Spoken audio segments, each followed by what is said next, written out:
Right. Good evening, everyone. I'm gonna move my little tablet over here so that I can see everybody.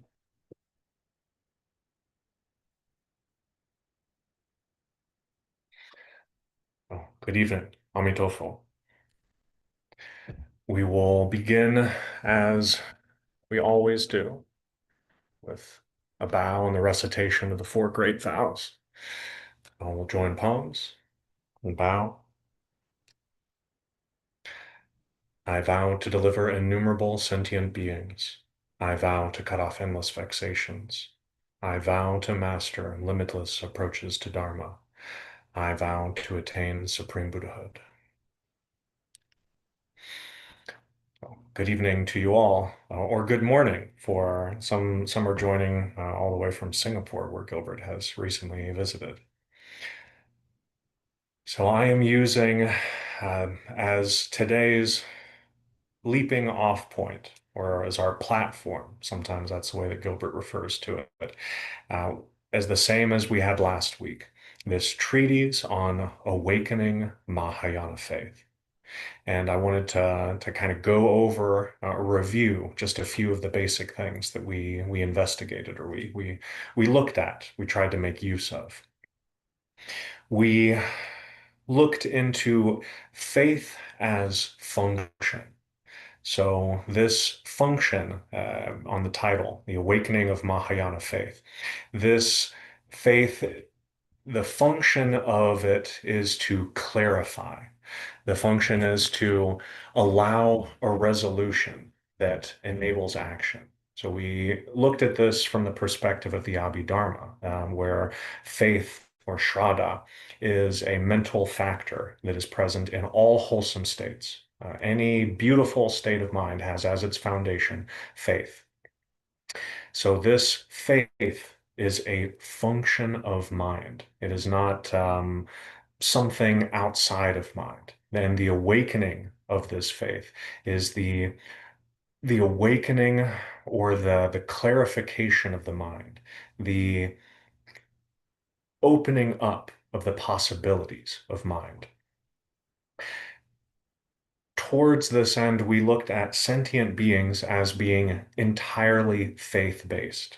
So for my ability, for me to have any ability to do anything at all, before I can initiate any sort of action, there has to be some kind of faith. The faith that if I flex my legs, the muscles will shorten and I will be able to stand up. The faith that if I pick up or I reach towards this glass, that my arm will actually be able to extend and that I'll be able to grab it. We looked at this as being a mundane sort of faith. And these mundane faiths enable all kinds of activity in our lives. Our ability to set an alarm on our phone, our ability to drive the car, our ability to engage in myriad social interactions. We are fully dependent upon all of these faiths for our ability to do anything at all. But the type of faith that this treatise is inviting us to awaken is not the same as this mundane kind of faith. And even within the Buddhist tradition, there is a more mundane sort of faith. And we looked at that as the comparison between doctrinal faith and uh, patriarchal faith. So, doctrinal faith looks at all of the various descriptors and lists within the Buddha Dharma. So, we have all of these lists, all of these instructions, and the sutras and the treaties, the various commentaries. And it all essentially boils down to there are all of these things that the practitioner needs to do in order to become a Buddha. So the position of the doctrinal faith is that I can become Buddha. Whereas the patriarchal faith, and this is not the faith in the patriarchs, this is the faith of the patriarchs, the Chan patriarchs. The faith of the patriarchs is the faith that just this mind is Buddha. This is the faith that there is no path, that there is no suffering, no cause of suffering, no cessation of suffering, no path, that just this mind is Buddha. Nothing needing to be added to it, nothing needing to be taken away. So these are the central ideas or understandings that we have with regards to faith. This awakening faith is simply the function of mind, the function of the clarification of mind. And so this faith that we um, awaken to, this faith begins to uplift and guide our practice. We talked a little bit about some of the positions or the concepts that this treatise makes use of.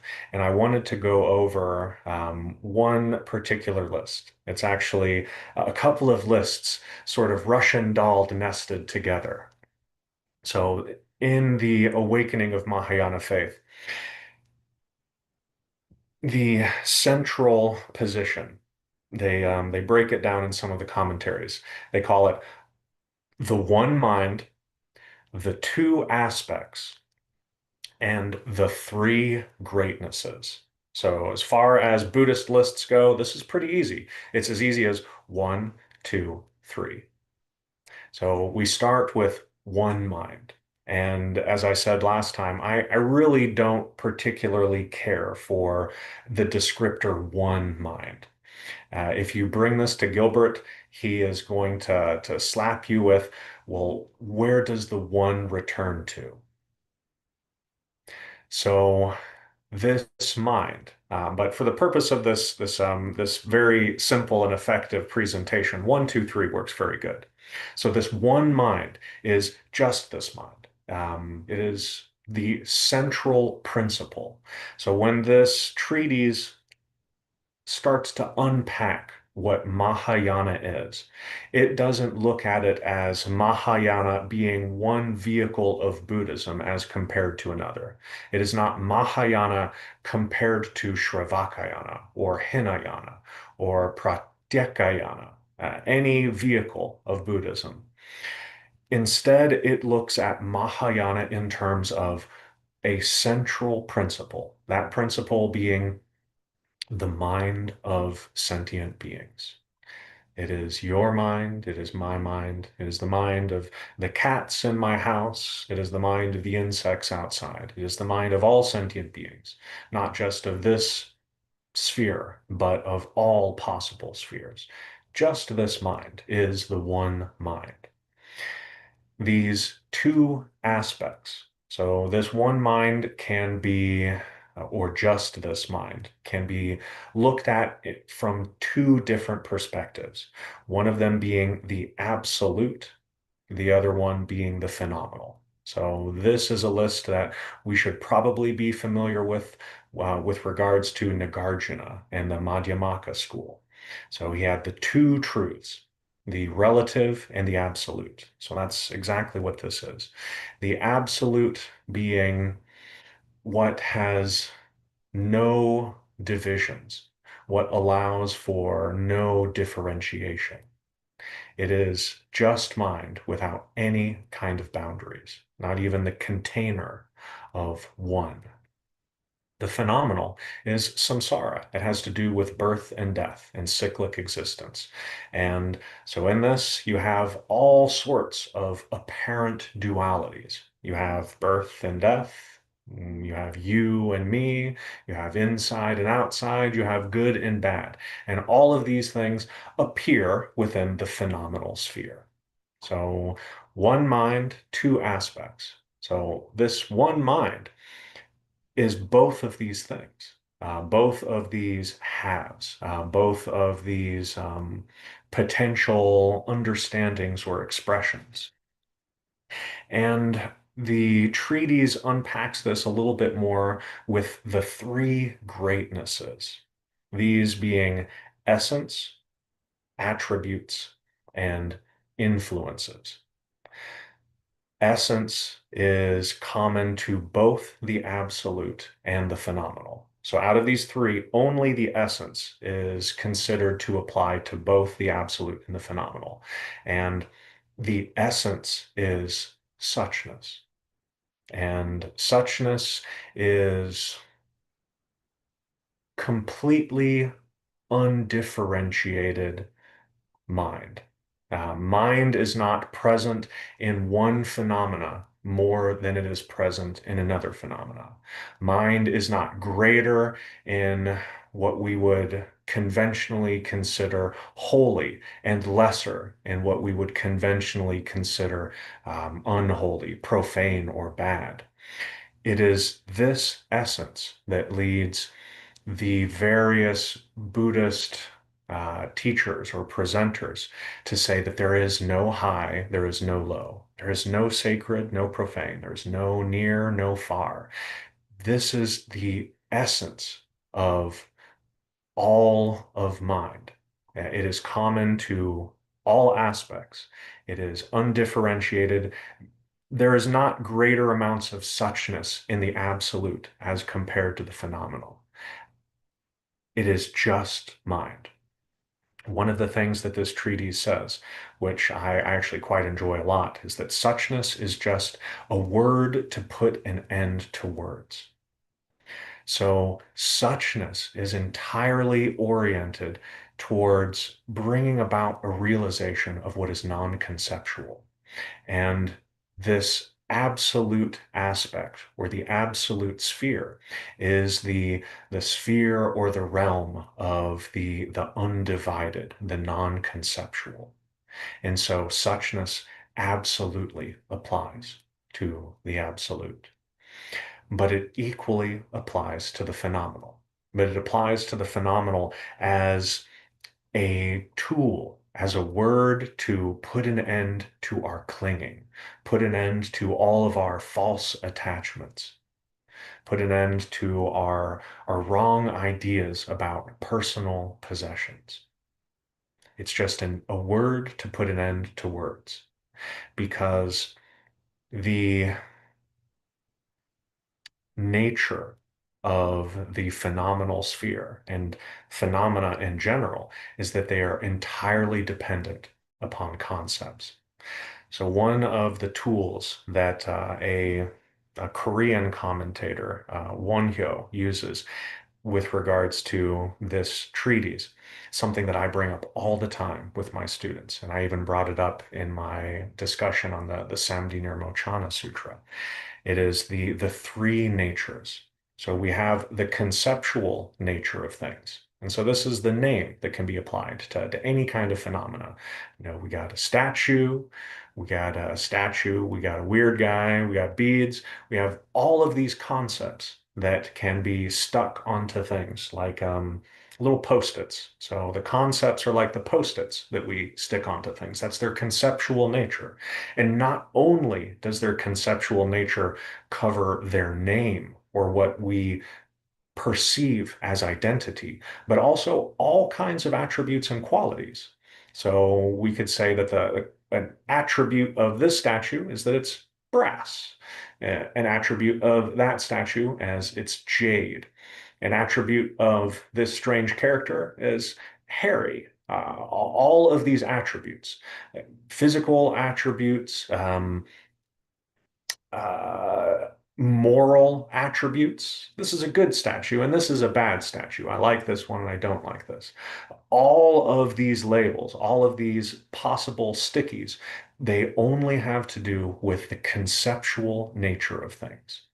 And the conceptual nature is the most shallow level of phenomenal understanding. It is only as deep as the reflection on the surface of water, only as deep as the reflection on the surface of the mirror. It does appear, but that has no depth to it. You can't actually interact with the truth of the thing via its concepts. And so when we have this understanding, it really aids our practice. It aids our ability to course through this world. The second of the three natures is the relative nature. And this is a much deeper level, though it still pertains to the phenomenal sphere. The relative nature of things. Sometimes it's also translated as their dependent nature. And this points directly towards a central Buddhist principle, pratitya samutpada, causes and conditions never fail. The 12 nidanas, dependent origination. This points towards the dependent nature, how because we'll say for this particular concept of a statue, many, many causes and conditions were required for it to appear as it does. Its physical constituents, the metals involved, buried in mountains that had to be dug up, broken, and smelted and refined. Its form was born in the mind of an artist. Its creation required just an uncountable amount of causes and conditions. And so this is a much deeper level of understanding, a much deeper level of being able to connect with this mind. At its most shallow level, we have the conceptual nature. And then deeper than that, we have the dependent nature. And then we have the true nature, the absolute nature, which cannot be touched by the phenomenal, but also completely makes up the phenomenal. So, one of the things that I remember saying last week is that the Buddha, so just this mind, the Buddha mind, this mind or the Buddha is beyond causes and conditions. It's beyond causality. But it's not beyond the causality in being outside of causality. It's beyond causality in the same way that infinity is beyond a grain of sand. So the infinity expands far, far beyond an individual grain of sand, but infinity also expands into the grain of sand. So the Buddha or mind is not separate from, not outside of causality, but is in harmony with it. And this is really what I wanted to explore in greater detail today, this harmonization, because this is the um, as it describes from the second of the two three greatnesses, the attributes and the influences of suchness. The reason that this word, harmony or harmonize, means so much to me, and I feel that it is so important, comes from a practice description from Master Han Shan. He was a Chan master. I believe he was 16th or 17th century. He was a great master. And what he said was, you probably recognize this if you've been to a lot of Gilbert's presentations.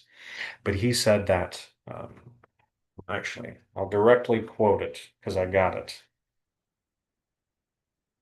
What is commonly known as practice means simply to accord with whatever state of mind you're in. Sometimes Gilbert describes this as whatever is arising in mind, whatever has arisen in mind. So we want to understand what this means. We want to understand how we can apply our practice in this manner, specifically with an understanding or a resonance with this awakening Mahayana faith. So, in the same way that we have mundane faith, we have very many mundane ways of harmonizing. We harmonize with the people around us all the time. If we happen to interact with anyone, there is a kind of harmony that's there. Um, if we're not harmonizing, there is just a total bashing, a butting of heads.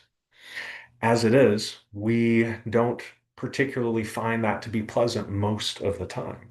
As practitioners, we're always trying to find ways of lubricating the friction that comes about naturally as a consequence of sentient beings butting up against one another. All sentient beings, because of the ideas that they have about who they all have rough edges. So we all have our idiosyncrasies that people will occasionally rub wrong. There's even a monk who I knew once upon a time, and a friend of mine asked him. So he said to him, "So what's the most difficult thing about being a monk?" And so the monk he put his head down and he thought for a bit, and then he looked up and said, "Other monks." So even for the monastics who devote their lives to practice, human beings are very difficult to deal with because we all have these ideas about who we are. And the clinging to those ideas gives us these rough edges so that we're butting up against one another. We're always splintering off little pieces or generating friction. And so we try to harmonize. We try to harmonize because if we don't, there are going to be unfortunate consequences. You'll have to ask Gilbert about the story where he was giving a talk and he said that you just can't call your boss an idiot or you'll get fired. But we have all of these common ways of harmonizing with sentient beings, like if I know that something annoys my spouse, if it's not something that doesn't cause me too much pain to do, of course I'm going to do it. Now, if it causes me too much pain, if it goes against my idiosyncrasies, my thoughts, my values, well, maybe I'll do it some of the time, but I won't do it all of the time because I always have to balance, my happiness versus this other person's happiness. And how my happiness is connected with their happiness. So I need them to be happy to a certain amount, but I'm primarily concerned with my own happiness.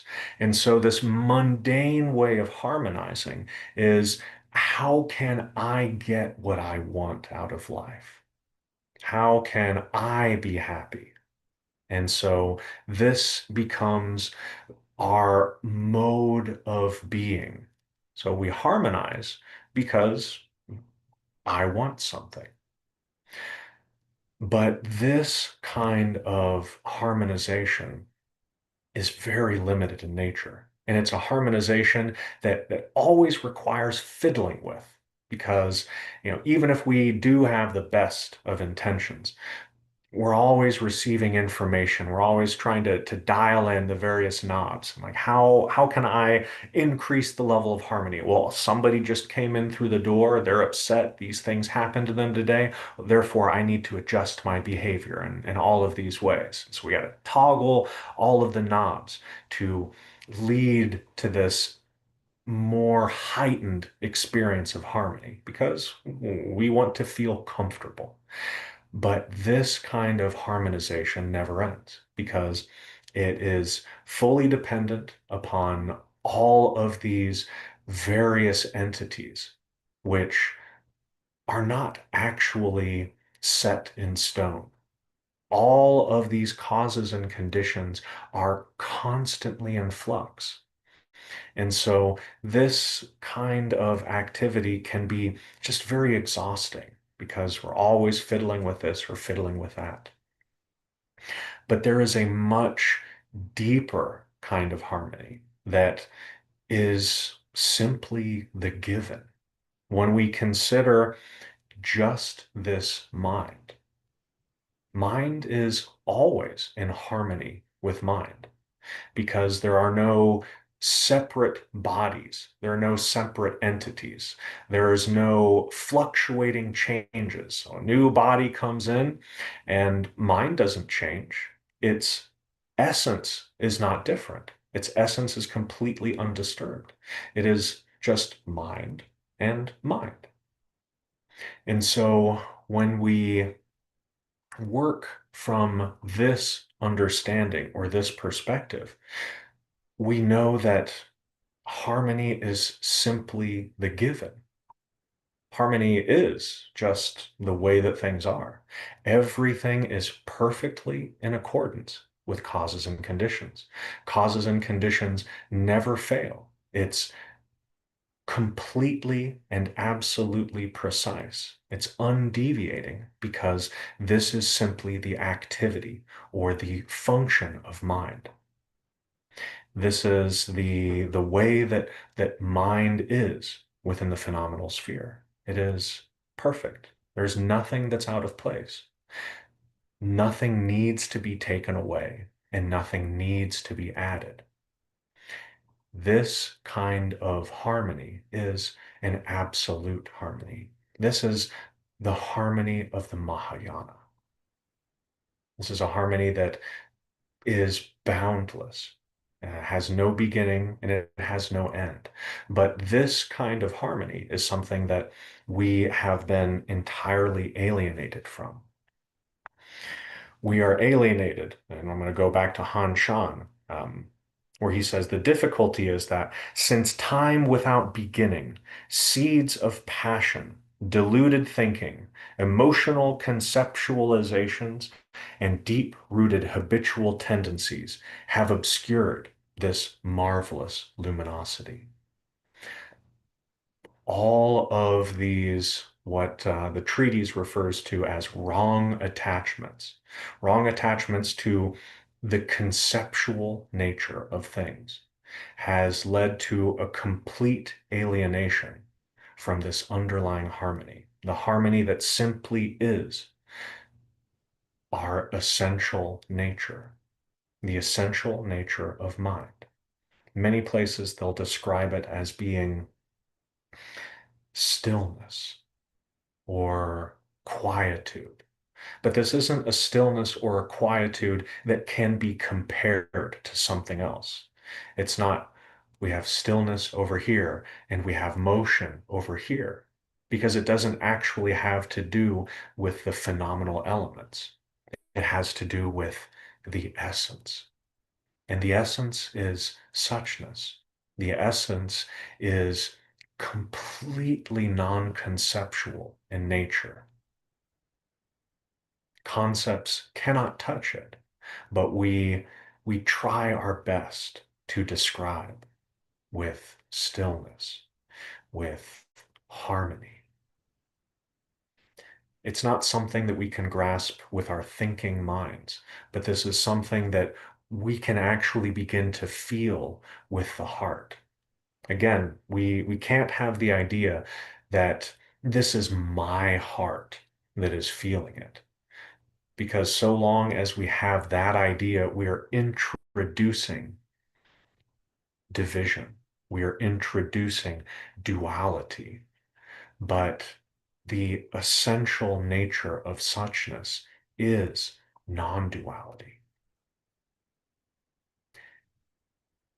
When we begin to awaken this faith, this clarification, and remember, faith is function, the function of clarifying. So when we awaken this faith, we can begin to intimately feel this more and more. We intimately feel this intrinsic harmony. We begin to feel that there is nothing that is out of place.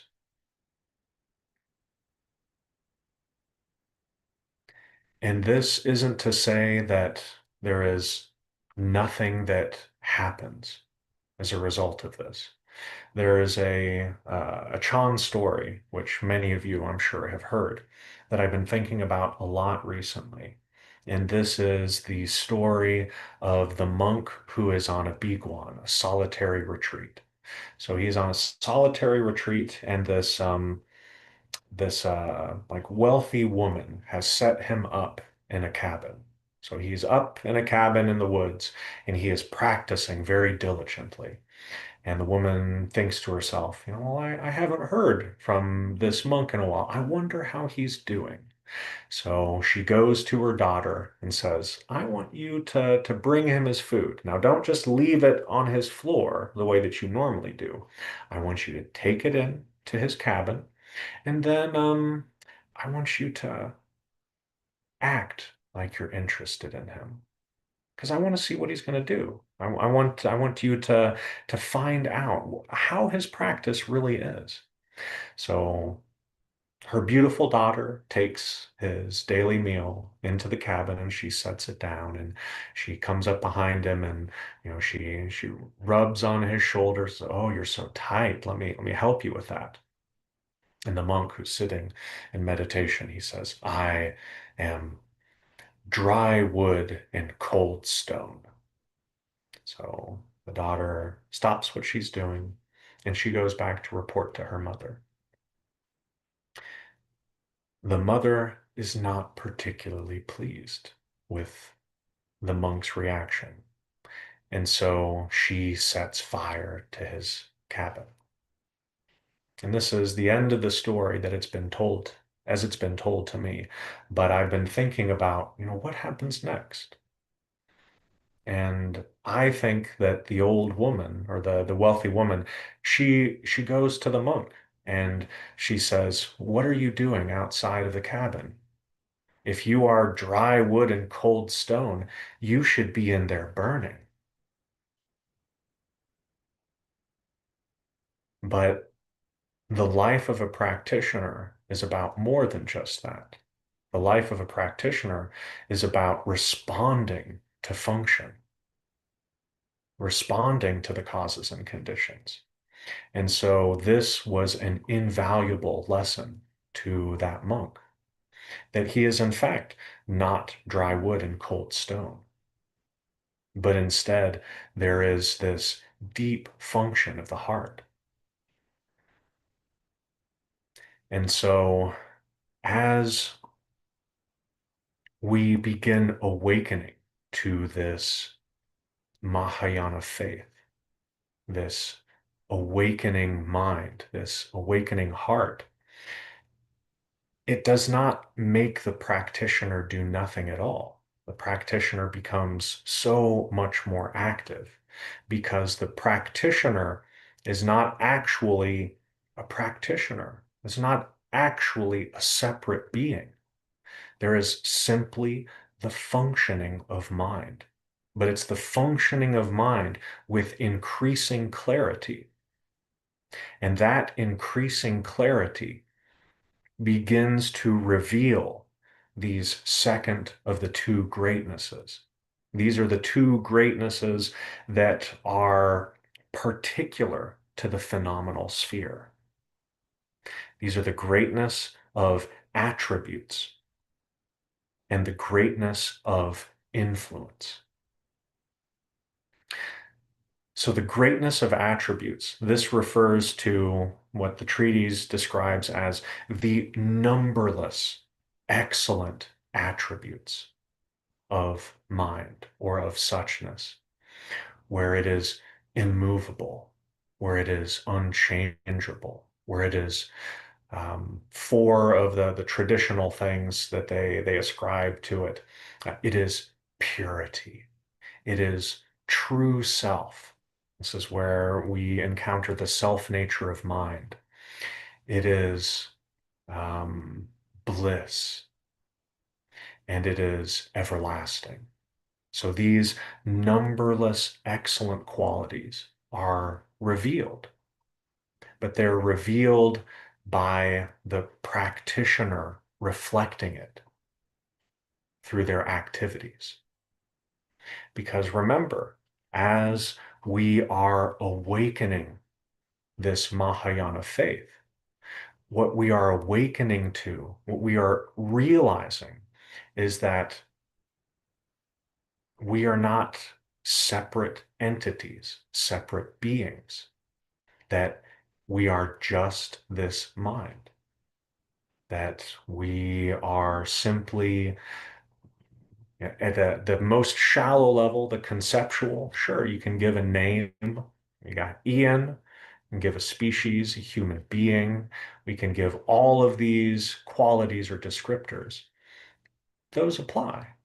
Why not? They are concepts, but there's no confusion about what they are. There's no confusion that Ian as a human being is really separate from anything else because there's a deeper penetration, a deeper understanding about the dependent nature of what we can just call Ian. That Ian can only appear here because of an infinite amount of causes and conditions, stretching back to beginningless time. And Ian is a part of an infinite amount of causes and conditions, stretching forward into infinite time. There is nothing separate here at all. And the attributes of the absolute begin to be reflected.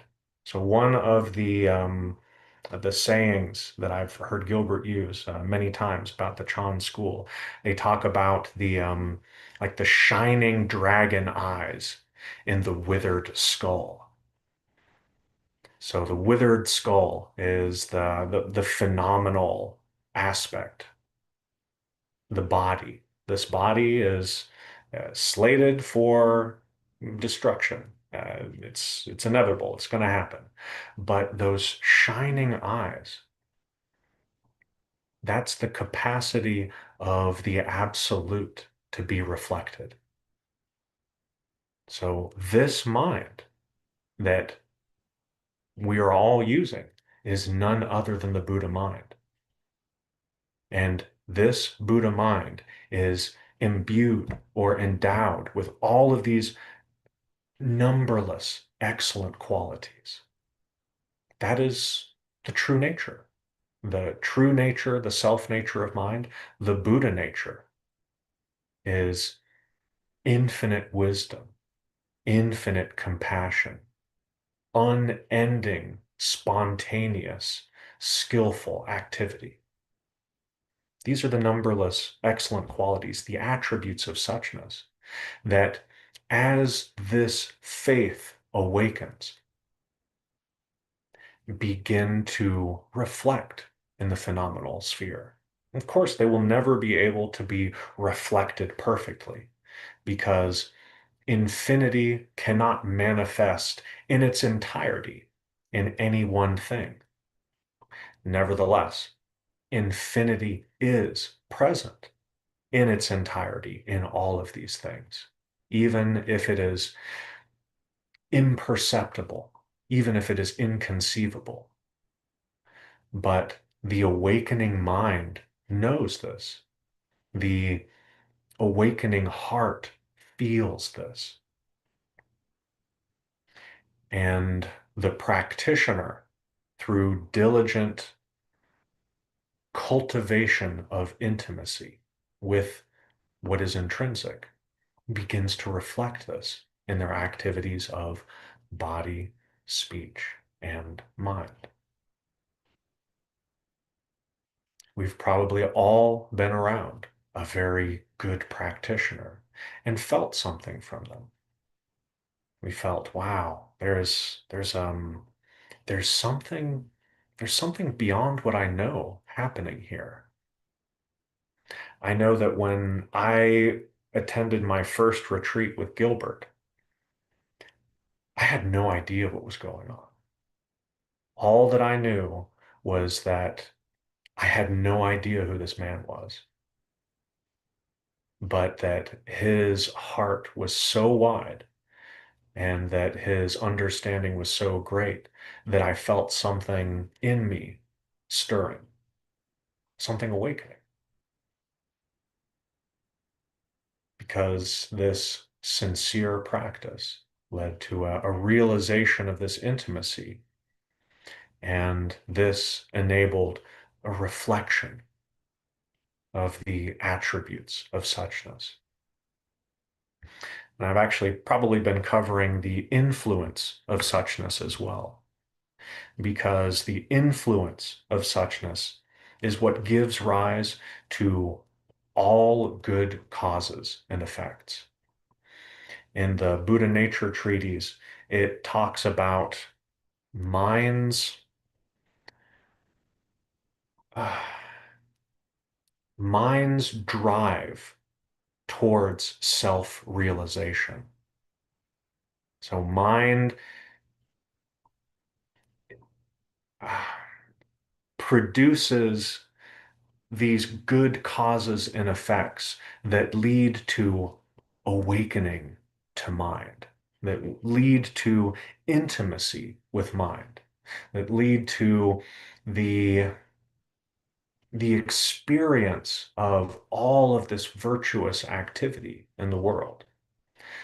So this is the influence, the greatness of the influence that the practitioner is a manifestation of.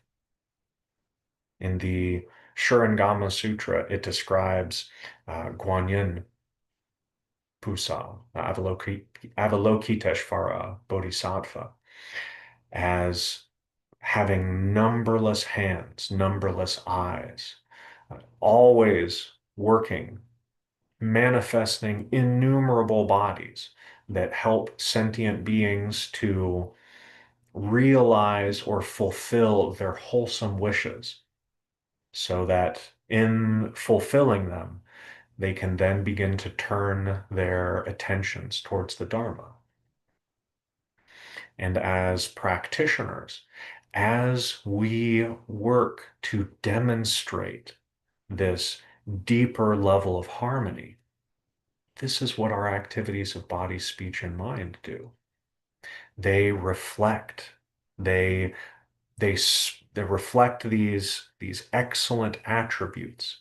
They serve to spread the influence of suchness, to permeate or perfume the environment with the influence of suchness.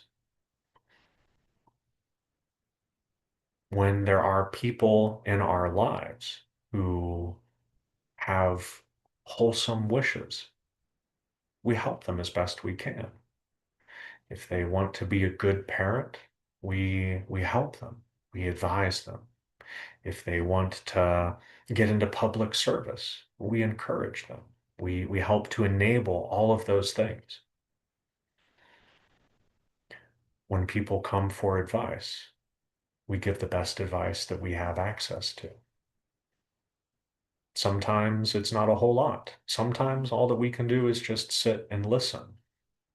I heard or I read about an interaction between John Crook, who was an heir in the UK, and Master Sheng Yen, where they were riding in a car together, and something was happening in the street, something that was very upsetting. And John Crook, he said to Master Sheng Yen, "Well, geez, I don't even know what to say." And Master Sheng Yen said, "Well, you don't need to say anything at all then." But the heart is always open. The heart is always enabling a response, even though there is nothing that needs to be added or nothing that needs to be taken away. We can think of it like a cloth or a sheet on the bed, and it has all of these little rumples in it, all of these twists and folds. It's wrinkled. There's nothing actually wrong with the fabric. The fabric is still perfectly functional. The fabric has nothing intrinsically wrong with it at all. Nevertheless, there's a difference in feeling to the fabric when everything is spread out nice and neat. All of the corners are tidy, it's all smoothed out, as opposed to when it's just balled up and thrown on the surface of the bed. We don't actually need to make the bed. It doesn't interfere with its function. The next time we go to sleep, we can crawl under the sheet and just use it as is. But as you walk through the room, and you see the state of the bed, whether it's very messy or whether it's nice and neat, there's a difference in feeling. Now, this example might only work for a certain subset of people because to some, a crisp bed is not going to make them feel very happy or comfortable. They're like, oh, maybe that reminds them of their childhood and how their parents were always just so strict with them about this and that. But you kind of get the idea because the the central idea is that we have this feeling. Mind knows that everything is perfectly in its place. Nothing needs to be added and nothing needs to be taken away. Nevertheless, in awakening this Mahayana faith, in clarifying mind all the way down to its essence, suchness, it reflects within the phenomenal sphere innumerable activities. It it spreads the influence that this intimacy with intrinsic harmony brings so that sentient beings can experience it. Sentient beings can begin to awaken to it themselves.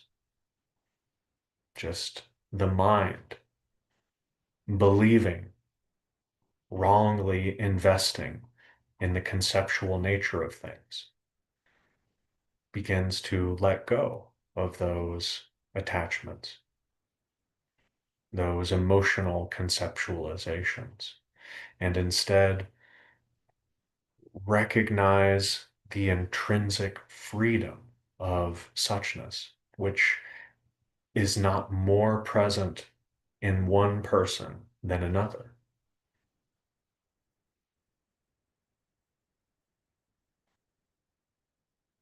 So, how can we go about this? Well, this treatise has a specific practice that it recommends. It's a reframing of samatha vipassana, which I've often seen translated as serenity and insight. So it reframes in this way. First, with the practice of, they translate it here as cessation, but that would be like samatha. So, should there be a person who desires to practice cessation, he should stay in a quiet place and sit erect in an even temper. So, not, oh, I'm going to practice so hard and not like, well, I guess I'll just sit here and daydream. His attention should be focused neither on breathing, nor on any form or color, nor on empty space, earth, water, fire, wind, nor even on what has been seen, heard, remembered, or conceived. All thoughts, as soon as they are conjured up, are to be discarded, and even the thought of discarding them is to be put away.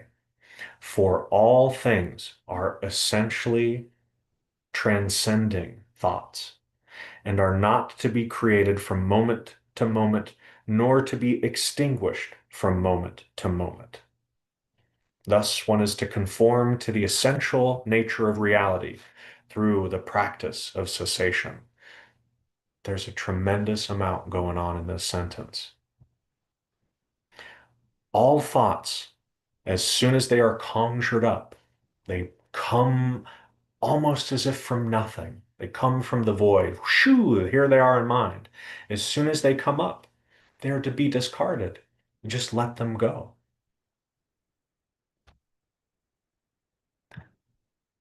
Even the thought of discarding them is to be put away.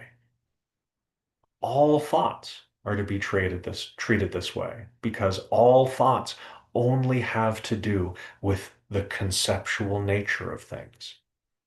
And this practice is oriented towards awakening to suchness.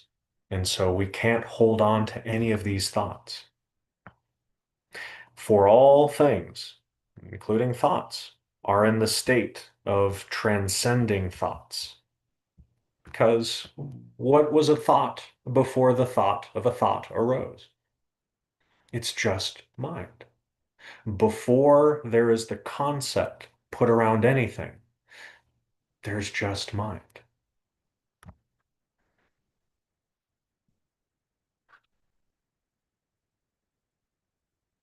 And they are not to be created from moment to moment, nor to be extinguished from moment to moment.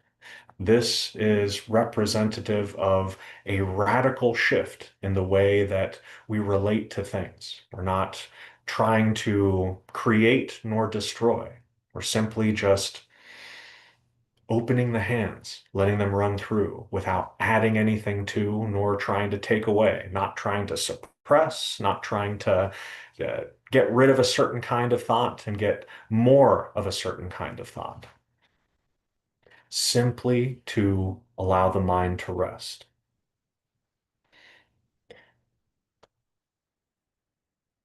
So even if he arises from his sitting position and engages in other activities such as going, coming, advancing, or standing still, he should be at all times mindful of the application of expedient means of perfecting cessation. So at all times, just letting the thoughts go as they come in. Now, this is much easier to practice while on a retreat, but we can still practice this quite adeptly in our everyday life. I would just give a slight change to it. Any thoughts that don't have to do with your present function, just let them go. So if your present function is washing the dishes and you start thinking about what you had for supper yesterday or what's going to happen at work later on, you let those thoughts go. You just completely let them go. And if there's a thought about doing the dishes that pertains to function, you apply that function and then you let it go. So if there a thought comes up about dishes, oh, I hate washing the dishes. That's just another thought created by the mind. Let it go. It's created by the mind, of the mind, appearing in the mind, and it has nothing to do with the present function. But if you have the thought, oh, well, there's a spot here that was missed, well, then you put that functional thought into action and let it go as well. There are even times when you have to plan for the future. I was talking about this idea with the client just the other day, and that was their chief sort of rebuttal was like, well, we have to plan for the future. We have to do these things from time to time. And yeah, sure, we do. But when your function is planning for the future, you plan for the future. And when it's time to do something else, you put that aside. You don't keep on thinking of the future while you're driving your car or talking to your friend. Whatever it is that doesn't have to do with present moment function, you just let it go. You notice that it's there. It's just another thought, a thought created by the mind. And it has nothing to do with the present moment function. And so it goes. And then when you're on a retreat, you can practice this in a much more uh, intensive way, a much more complete way. So it says, now if he practices cessation only, then his mind will be sunk in self-complacency and he will be slothful. He will not delight in performing good acts, but will keep himself far away from the exercise of great compassion.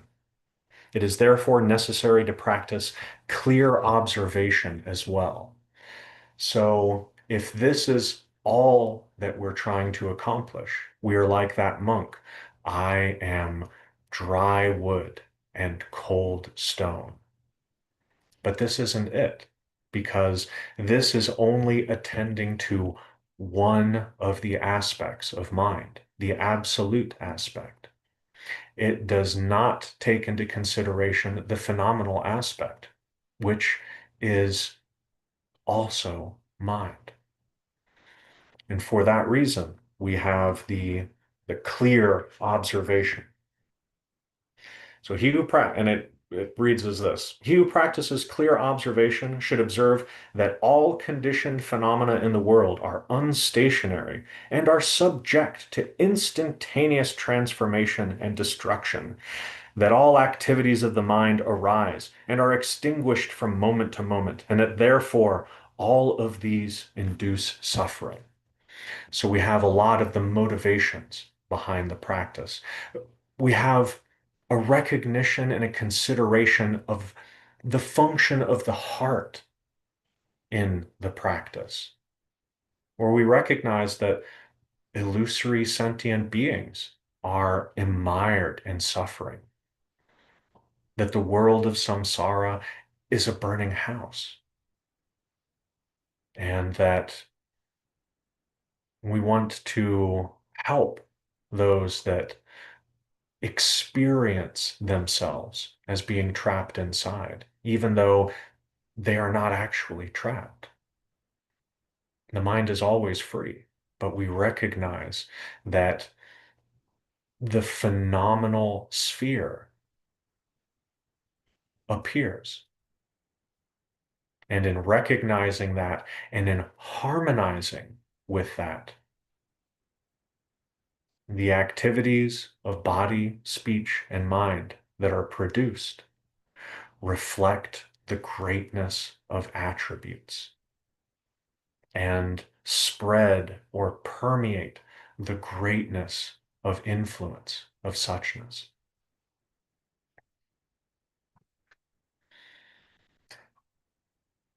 So today I wanted to just give a more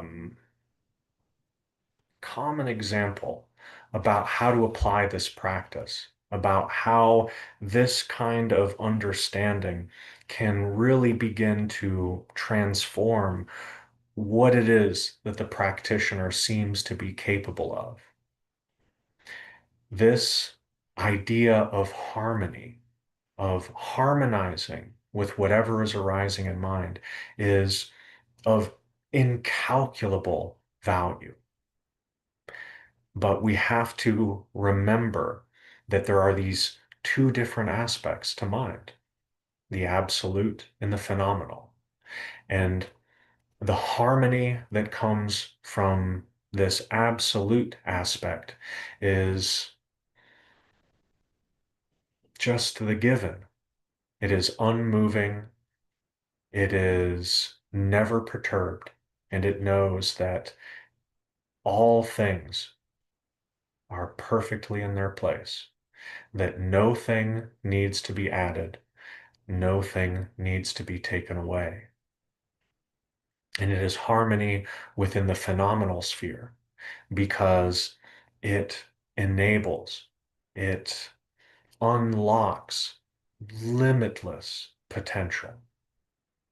It allows this unbridled heart to be spontaneously expressed in the world. So I hope that you will have something in this presentation that you can use, that you might have an interest in looking into this treatise. Because while I have been jumping through a number of different sources, this treatise is just absolutely precious. And if looked into with great sincerity and determination, it truly can lead to the awakening of this Mahayana faith. So I want to thank you all for coming and listening, for participating.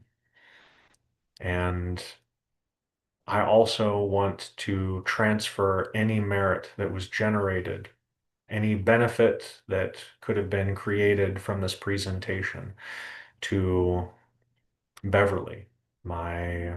She passed away today. She was my wife's cousin's spouse, and the family is devastated. So I wish that Beverly move towards a beneficial rebirth, that she will swiftly encounter the practice in that life and be able to recognize it for what it is and wholeheartedly engage with it. I wish that all of the beings in Beverly's family, that the pain that they experience from this loss will abate and that they will recognize that this pain is only there because of the great love that they know. Any mistakes that were a part of this presentation, they belong to me. And any benefit that comes from this presentation belongs solely to my teachers. Amitofo. So if anyone has any questions, go ahead and raise your hand and you can unmute yourself. And I'd be happy to respond as best I can. Uh, Arvind, you're number one. Thank you, Ian. I greatly enjoyed the last week's lecture, and after the question answer exchange we had, I have been reading the treatise for the last week. Um, Wonderful. One thing from the treatise that I couldn't really get through was the statement that there is the characteristics of ignorance is the same as the true nature of the mind. And I have been trying to, yeah, it seems, it felt like I couldn't get through that. So after listening to you today, I just suddenly came to my mind and I just wanted to present it to you. So I will ask you a question. What is the essential nature of ignorance?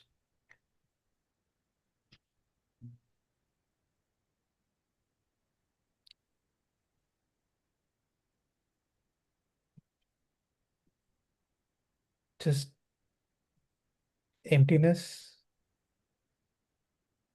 because I can't find an answer to that. So one of the things that we looked at today were the three greatnesses.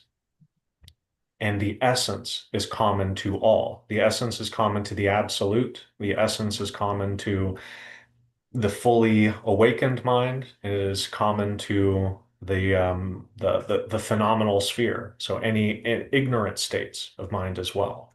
And it's suchness or emptiness is another perfectly good approach to that. Emptiness is not more present in one state or another, or even the lack of state. Emptiness or suchness transcends all of those. And so the attributes, the prime attribute of ignorance is no attribute at all. Ignorance is just an illusion. And the primary attribute of the awakened mind is no attribute at all, because there's not a thing that can be found there. Never can we put a finger on anything. Hmm. We can only do that in terms of a concept. But if you are to look deeply within any phenomena, you will find that its nature is that of suchness, that of non-duality. And so there is no separation between ignorant and enlightened. Any dualistic notion is just that. It's a notion. And that's a notion that we may experience quite viscerally, but that doesn't make it real. Not real in any other way than its fundamental makeup is suchness. I had to catch myself there because we can't say that it's real and we can't say that it's not real. Those terms simply don't apply. And this is something that like you have a great heart for this practice. You have a great heart for this tradition. And like you're just so intense with the way that you're always looking into and investigating. And you really have to be. So continue to look at things in this way. Just keep on just sinking your teeth into and worrying away until you get to the bottom of each and every apparent inconsistency. And you shouldn't do this just like taking another post-it and slapping emptiness on whatever it is. Ah, well, it's just emptiness. Oh, it's just suchness. You really have to sit with it.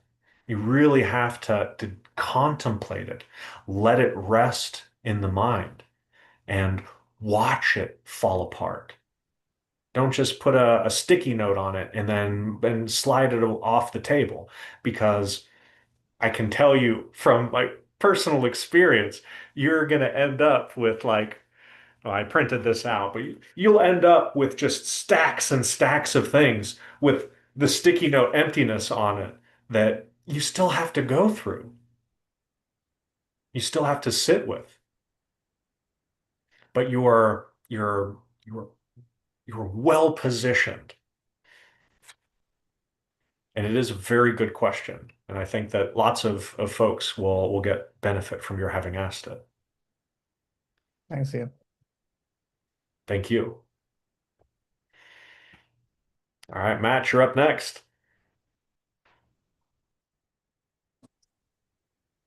Hello, Sangha. Amitofo. Amitofo. Hello, brother Ian. Um, yeah, I kind of came in a little late. I just wanted to know what the treatise you were referring to was. So this is the treatise on awakening Mahayana faith. So Oh, sometimes okay. it's translated as the treatise on the awakening of or faith in Mahayana. Although I've given lots of reasons why I prefer the awakening of Mahayana faith. Mhm. Okay.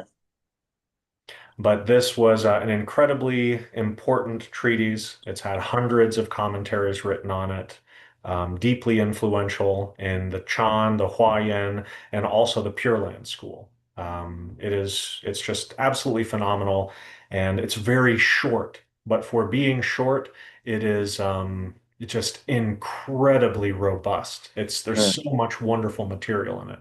So I deeply encourage. And as a the one that I've read the most of is this translation by Yoshita S. Hakeda. And it's got these like red and gold kind of filigree on the outside with a black center. And it's a fantastic place to start. You picked But that up on Amazon?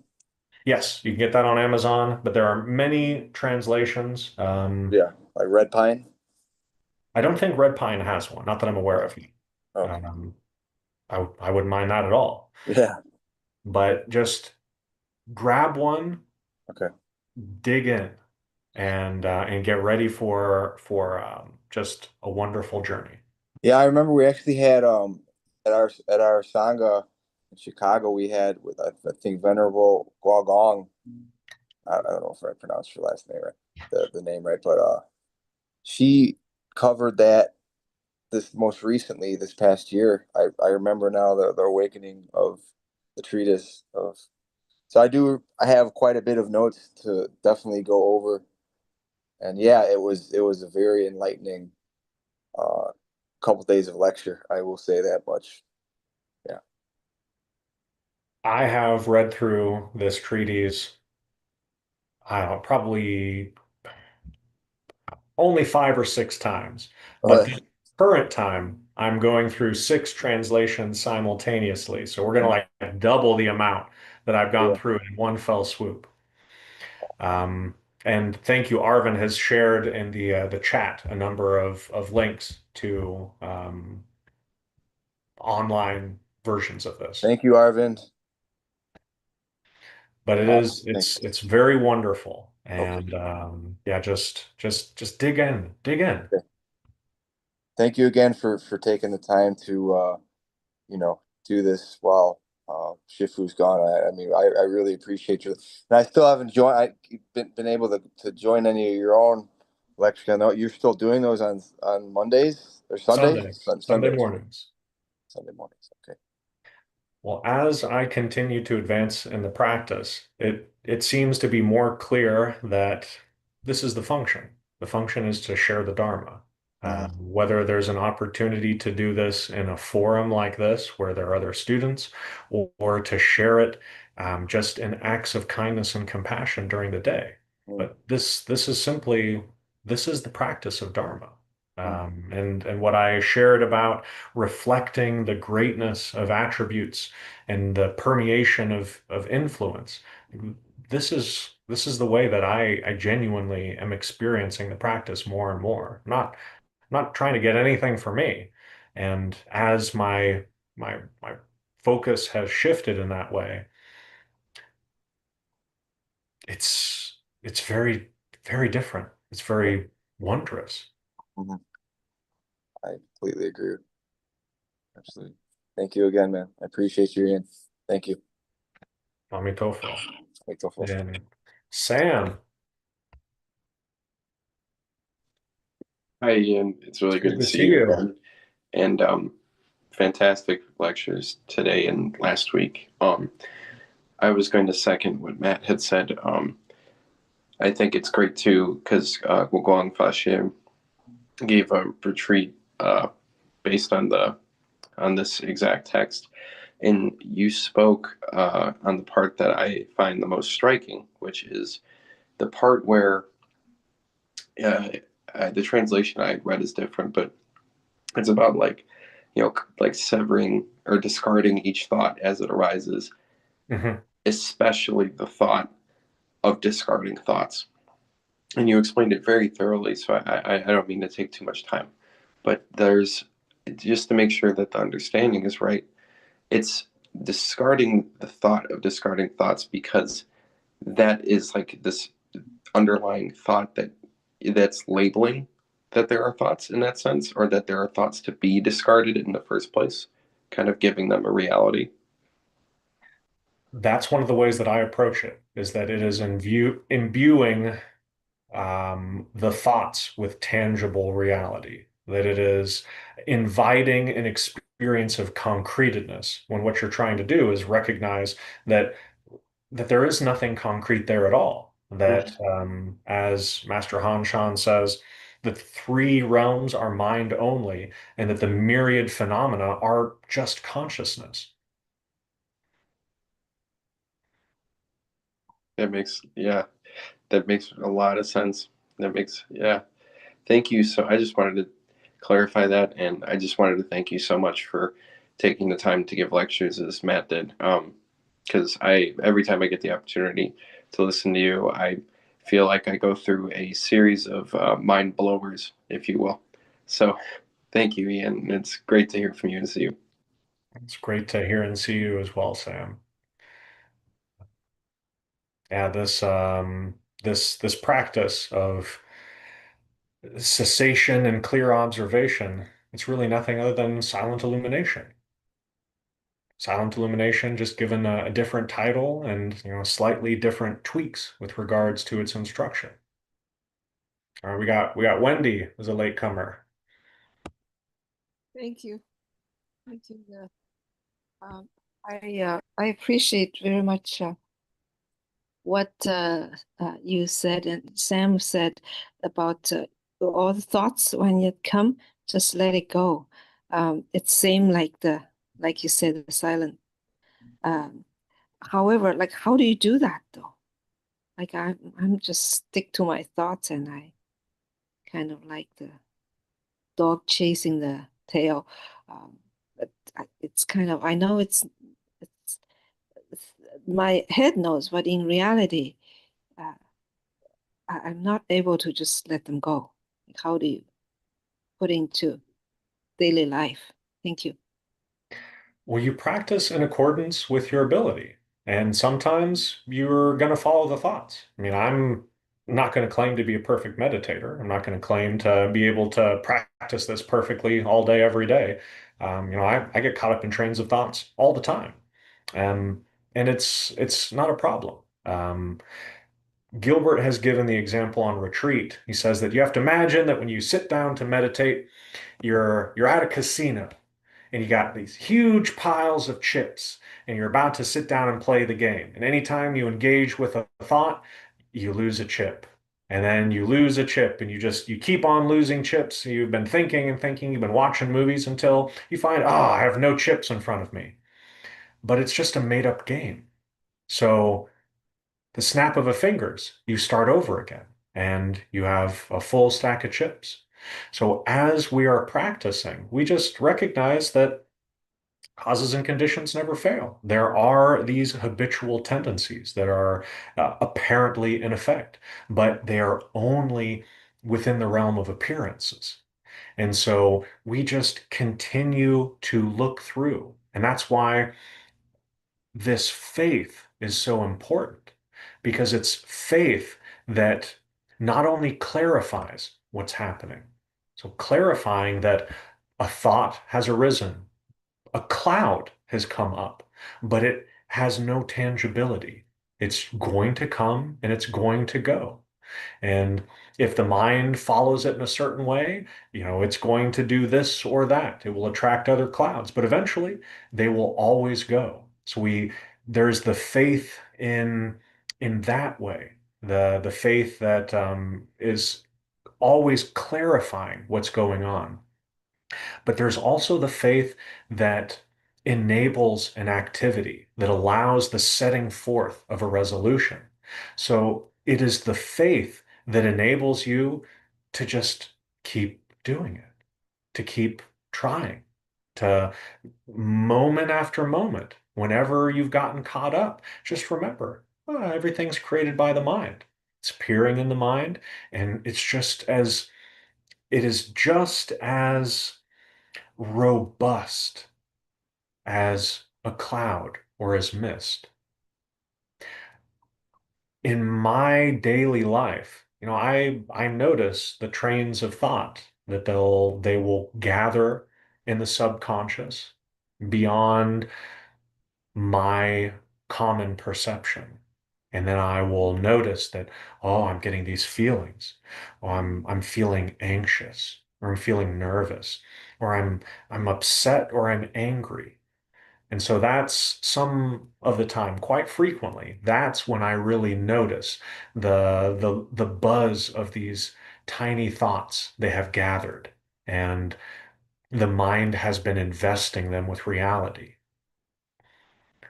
But then once the mind brings them up into awareness, once that faith has been reestablished, then the mind is clear that this is just like marsh gas from the Men in Black movie. You got the reflection of the moonlight off of marsh gas, and it looks like a UFO. So the anxiety, the worries are just like that. It's a confluence of causes and conditions. But those causes and conditions aren't concrete. They're not solid. It's just clouds interacting with clouds. And this kind of faith begins to penetrate that veneer of appearance, so that that thing that I was getting worried about, that uncomfortable feeling that I want to get away from, like, oh, well, it's gonna go away on its own. The situation, it's already moving. It's already changing. There are already causes and conditions. And I can ask the question, can I do something else about it? No? Well then, back to whatever the function is. What am I doing now? Oh, well, I'm about to make dinner. Well, let it go. And once the mind recognizes, like I even have found it helpful to like make a resolution. Like, I'm not going to willingly think about this thing. And then when it shows up and I notice, like, well, I already made that resolution. I'm not going to willingly think about it. So I let it go. And that's like a not a very subtle way of practicing, but I found it to be a very useful way. Like even when I'm sitting to meditate, I'll have something on my mind and I'll go, okay, well, of course this is on my mind. Causes and conditions never fail. I just had a fight with this person, or I want to get this big promotion, whatever it is, and so it's going to show up in the mind. Naturally, thoughts are going to arise about it, but I'm not choosing it. I don't choose to think that, and so I can just let it go past. Just let it go, and chances are more thoughts are going to come, but that's not a problem. It's causes and conditions. They never fail. But I know there is the faith, the clarity that that faith brings, that if I don't interact with them in a certain way, it will change. And if I do interact with them in a certain way, it will change in another way because causes and conditions never fail. But inasmuch as I have the ability to choose, I have chosen not to think about that thing. I have chosen to let it go. And I can remind myself that when it comes up. And then the mind begins to settle more and more. And that clarity begins to penetrate. When you do this enough with enough bothersome trains of thought, you truly begin to awaken to their insubstantial nature, that they're just thoughts. It is like they're really just like clouds.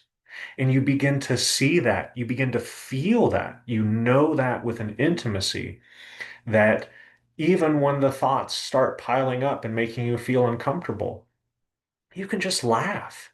You can laugh like, oh wow, what a ridiculous circumstance this is. Clouds have gathered in the sky. Oh, and I'm worried, I'm frightened. I think of the Chan story where one like you got two masters traveling and one asks the other, oh, is this a dangerous area? It's like, well, it's not dangerous except for all the lions, tigers, and bears. And the first master does this like he's afraid, but he's not really afraid. He's just following the function. And the function, when these thoughts pile up, emotion also piles up. That's just the function of mind. Mind works that way. But as you continue to awaken this faith, the faith in just mind, whatever the thoughts have something to do with, that's just mind. The thoughts themselves, just mind. The emotions, just mind. When that faith begins to penetrate the appearance of separation, the way that they're experienced transforms. And even amidst turbulence, you still know peace because you can see through the illusion. Mind sees through the illusion. The illusion still appears. They still generate all the thoughts and the feelings that they normally generate because causes and conditions never fail. But the mind is clear. The mind is not confused. And the mind knows that it has always been and will always be free.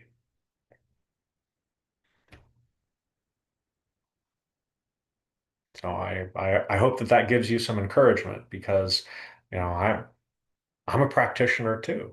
And all of these things, they happen to me just all the time.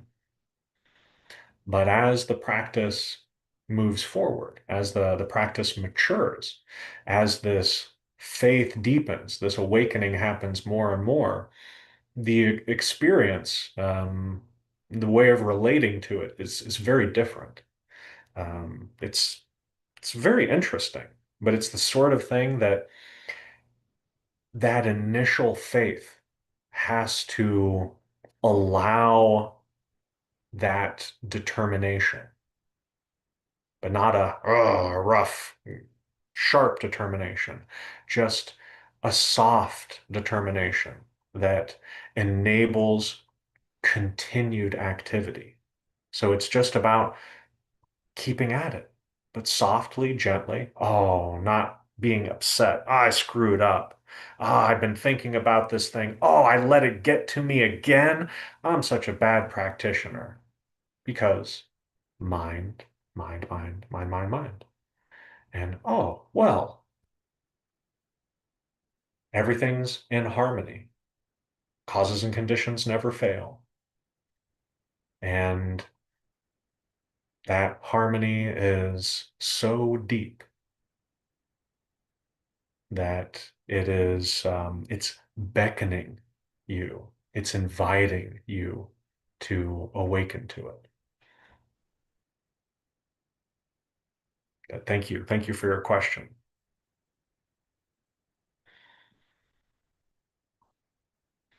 Well, I think that we'll probably call it at that, about 10:30.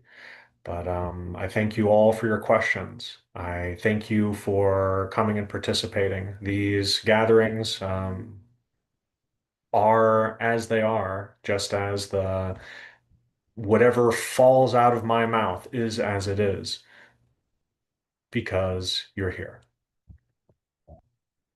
I wish you